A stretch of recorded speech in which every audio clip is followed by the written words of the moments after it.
Welcome to my YouTube channel delightful learning. Hi दोस्तों, ये हमारा प्रैक्टिस सेशन 4 है जिसमें हम नियर अबाउट 35 या 40 क्वेश्चन डिस्कस करने वाले हैं। हमारा आज का पहला क्वेश्चन है unrhymed words without a consistent metrical pattern is known as. Unrhymed words without a consistent metrical pattern is known as free words, blank words, full words, jumping words। तो हमारा आंसर है फ्री वर्ड्स।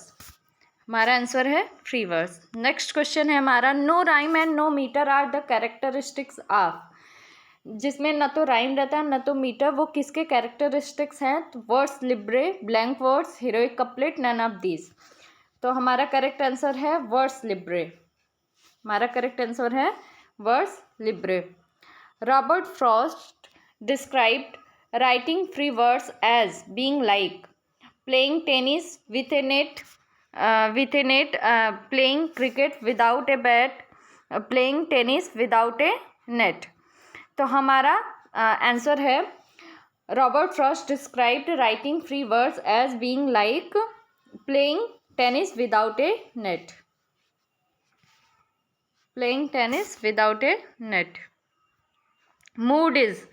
मूड क्या होता है? Mood is temperament, second option making of the mind, third an atmosphere created by a writer's diction and the details selected, and D option an atmosphere created by writer's personality and the dress code. तो mood क्या है? Mood and atmosphere created by a writer's diction and detail selected. Fourth question है हमारा motive. Motive is a recurrent theme that develops और explains an image, B option एक recurrent theme that develops और explains a symbol, C a recurrent image, idea or symbol that develops or explains a theme, or D a recurrent image, idea or symbol that fails to develop or explain a theme। तो हमारा correct option है C।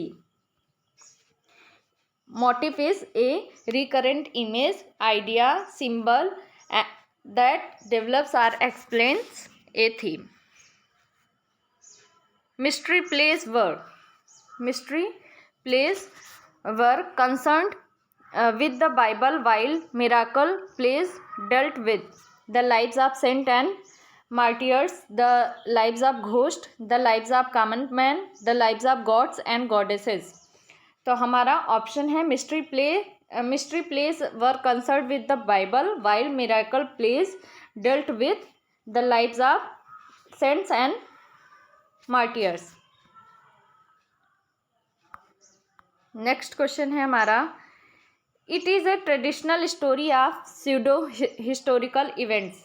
It functions as a fundamental element within the world view of a given people or nation. Human communities use it to explain the nature of various practices, beliefs or natural phenomena. It is about, ये किसके बारे में है? Myth, legend, morphemes, none of these. तो हमारा correct option है myth. Next question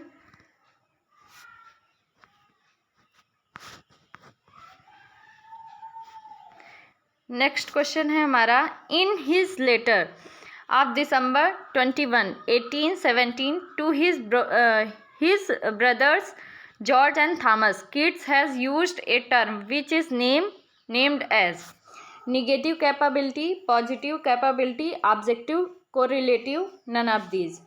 तो in his letter of December 21, 1817 to his brothers George and Thomas, Keats has used a term which is named as negative capability।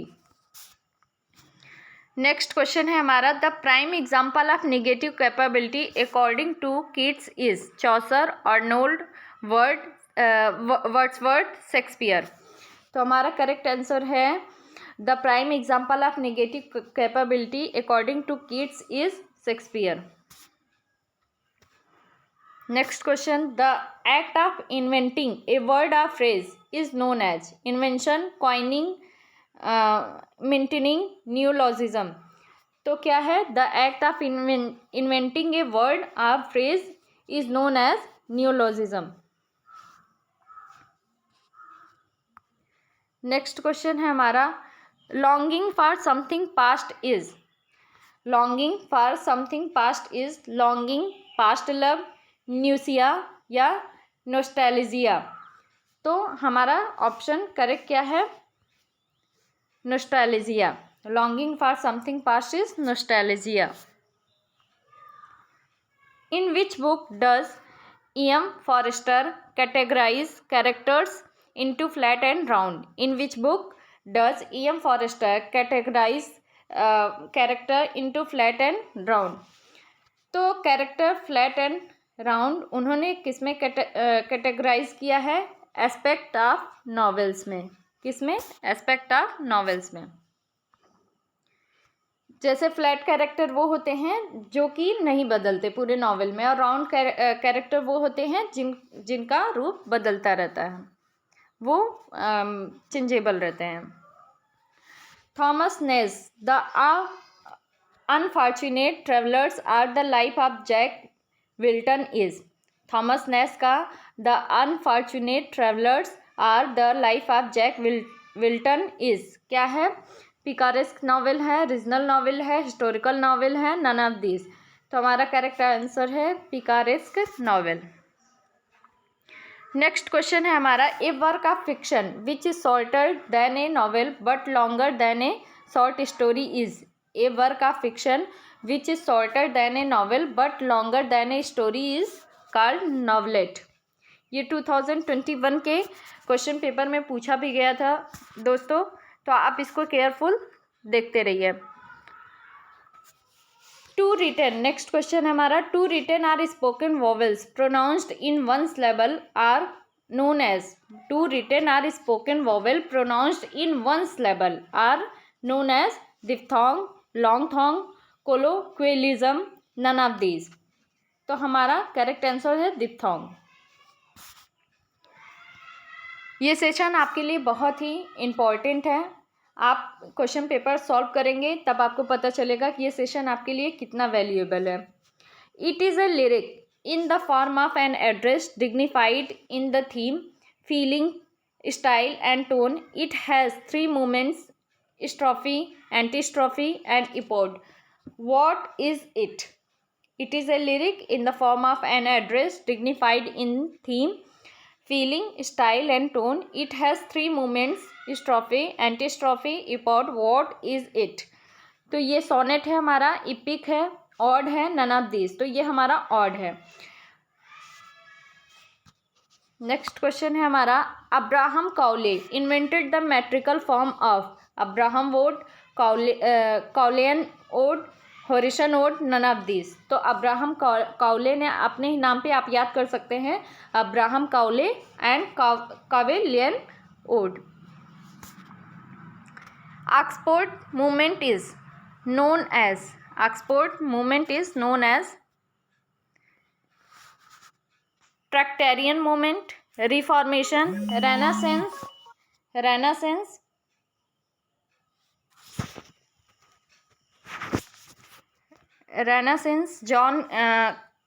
Renaissance, Harvard movement. तो हमारा क्या है, क्या था question? Oxford movement is known as, तो Tractarian movement. Oxford movement को क्या कहते हैं? ट्रैक्टेरियन मूवमेंट। सॉरी दोस्तों, कुछ डिस्टर्बेंस हो गया। कुछ लोग इतने अजीब होते हैं ना कि फ़ोन कट कर दो फिर भी कॉल करते हैं। उनको ये समझ में नहीं आता कॉमन सेंस कि सामने वाला बिजी होगा, दैट्स वाई उसने डिस्कनेक्ट किया। जॉन, नेक्स्ट क्वेश्चन है हमारा, तो ये हमारा आंसर था। ऑक्सफोर्ड मूवमेंट को हम ट्रैक्टेरियन मूवमेंट भी कहते हैं। नेक्स्ट क्वेश्चन है हमारा, John Keble, John Henry Newman, William George Ward and Edward Pusey belong to futurism, existentialism, export movement, none of this. तो हम John Keble, John Henry Newman, William George Ward and Edward Pusey belong to export movement. Next question है हमारा, it is a word, number, phrase or other sequence of characters in Greek. It means running back again. It is read as the same backward as forward. For instance, madam, civic, radar, etc. It is known as. मतलब एक ऐसा word, number, phrase or other sequence of characters जो कि इधर से भी वैसा ही पढ़ने में हो और उधर से भी, तो इसको हम क्या कहेंगे? नहीं, sorry, it is a word, number, phrase or other sequence of character in Greek. It means running back again, मतलब इसको हम फिर से रनिंग बैक कर सकें। It is read as the same backward as forward, मतलब ये पूरी तरीके से बैकवर्ड से भी वैसे ही पढ़ा जाना चाहिए और जैसे सामने से, जैसे मैडम, अगर हम मैडम को उल्टा भी कर देते तो भी मैडम आएगा, सिविक को उल्टा भी कर देते तो भी सिविक आएगा, और रेदर को उल्टा कर देंगे तो भी रेदर ही आएगा। इसको हम क्या कहते हैं? पैलिंड्रोम। क्या कहते हैं? पैलिंड्रोम। नेक्स्ट क्वेश्चन है हमारा, piece of writing which is full of praise is known as. मतलब पीस ऑफ राइटिंग जिसमें हम किसी की तारीफ किए रहे, पूरी तरीके से उसमें प्रेज भरा रहे, तो एडमायरेशन है, पैनगैरिक है, हेडोनिस्टिक है, एरी फेरी है। तो क्या है? पैनेगैरिक है। हमारा करेक्ट आंसर क्या है? पैनेगैरिक। Commonwealth period extends from the end of Civil War and the execution of Charles I in 1648 to the restoration of the Stuart monarchy under Charles II in 1660. This period is also known as Puritan interrogation, Puritan interregnum, Puritan interim, classical interregnum. तो क्या कहते हैं? हमारा correct answer है Puritan interregnum. A composition that imitates somebody's style in a humorous way is known as. मतलब एक composition जो कि a composition that imitates somebody's style in a humorous way, इसको क्या कहते हैं? Melody, laughing stock, parody, periodic. मतलब एक ऐसा कंपोजिशन जो कि किसी के स्टाइल को ह्यूमरस वे में, हास्यात्मक तरीके में मतलब अनुसरण की जाए, उसको हम पैरोडी कहते हैं। क्या कहते हैं? उसको हम पैरोडी। नेक्स्ट क्वेश्चन है हमारा, it is a work of art that imitates the style of some previous work. It is a mixture of themes, stylistic elements are subjects from other works. It is a work of art that imitates the style of some previous work. It is a mixture of themes, stylistic elements are subjects from other works. It is imagism, expressionism and pastiche, none of these. तो answer क्या है? Plastic. आज हम अपना practice session यहीं पे ख़त्म कर रहे हैं दोस्तों। ये हमारा नियर अबाउट 35 एबव क्वेश्चंस हो गए। अगर आपको प्रैक्टिस सेशन पसंद आया हो, इसको लाइक, शेयर और चैनल को सब्सक्राइब कर लें, ताकि हम एक अच्छा प्रैक्टिस कर सकें अपने आने वाले TGT, UP TGT एग्ज़ाम के लिए। Thank you so much.